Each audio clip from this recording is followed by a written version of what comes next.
Le blocus de Gaza, c'est enfermer, surveiller, asphyxier, punir une population de 2 millions d'habitants.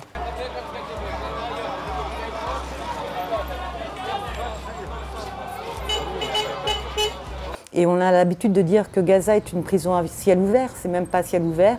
En permanence, il y a des drones et des F-16 dans le ciel de Gaza. 15 ans de blocus israélien inhumain imposé sur la bande de Gaza. Il avait gardé tous les aspects de la vie quotidienne à Gaza.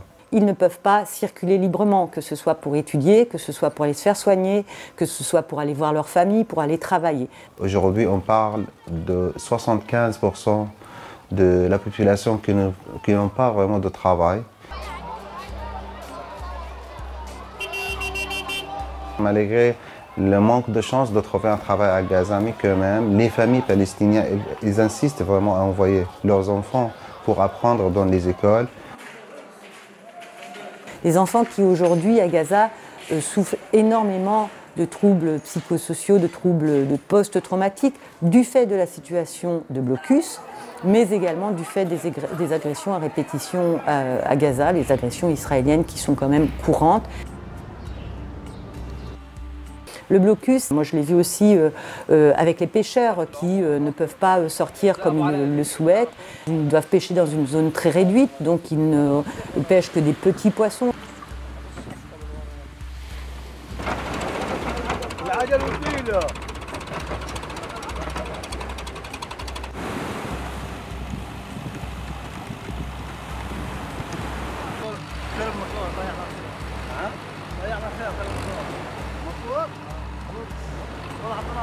Quand ils sortent en bateau pour aller pêcher, il y a la marine israélienne qui peut leur tirer dessus, qui peut arraisonner les bateaux, qui peut confisquer les bateaux.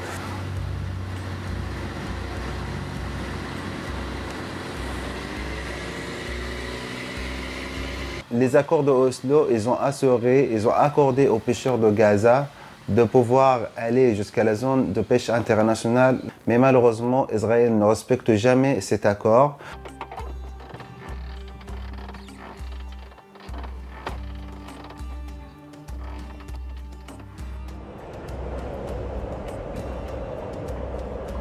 Israël a mis vraiment la pression sur les agriculteurs palestiniens à Gaza en interdisant l'exportation de leurs fruits, de leurs légumes, en attaquant la zone tampon qui représente 24% de la superficie de Gaza. Zone tampon, ça veut dire que c'est une zone sécurisée où Israël empêche les agriculteurs d'aller cultiver leurs champs.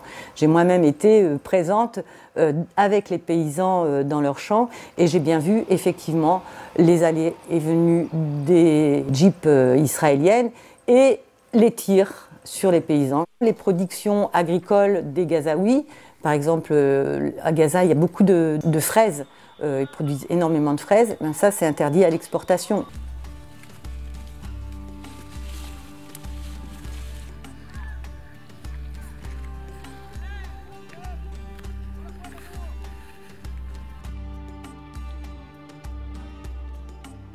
L'eau est également un problème puisque la nappe phréatique est pompée, n'est pas suffisante parce qu'il y a des pompages israéliens en amont.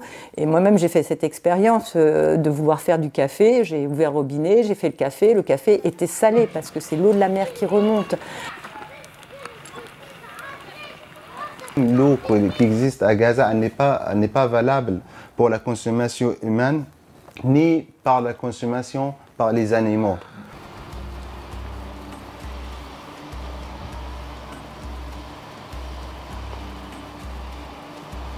C'est vraiment l'asphyxie totale de l'économie qui ne permet pas à Gaza de se développer. Et d'ailleurs, on dit que Gaza est en développement aujourd'hui.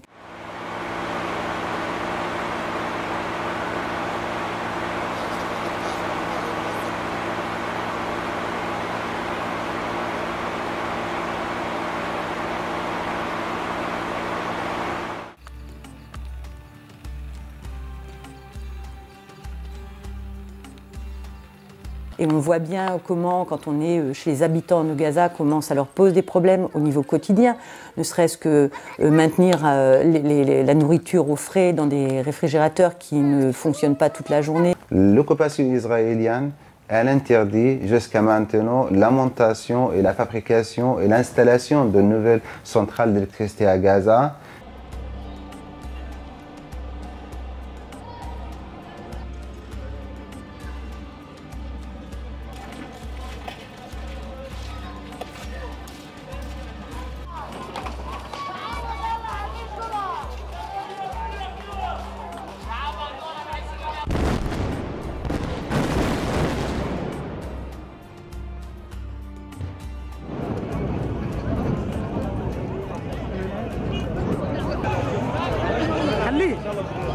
Il y a eu effectivement un grand mouvement de protestation en 2018 où la population de Gaza est allée le long de la barrière de séparation avec Israël pour manifester.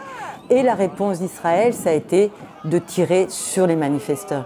Tirer volontairement pour blesser, pour tuer aussi, et pour évidemment les handicaper à vie.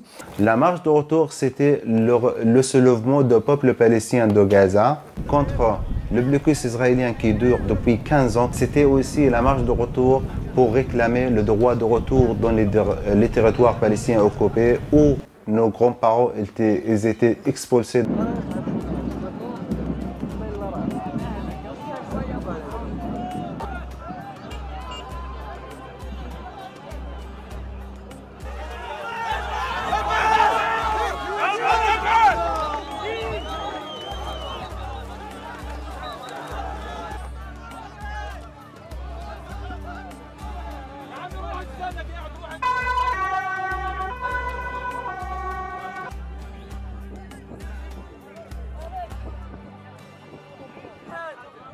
La réponse israélienne constitue probablement un crime contre l'humanité parce que c'était volontairement de tuer et de blesser les manifestants. Et là, des mots, ça suffit. On dit que c'est des actions, c'est des sanctions qu'il faut prendre à l'égard d'Israël. La levée immédiate et sans condition du blocus, c'est aujourd'hui, c'est maintenant.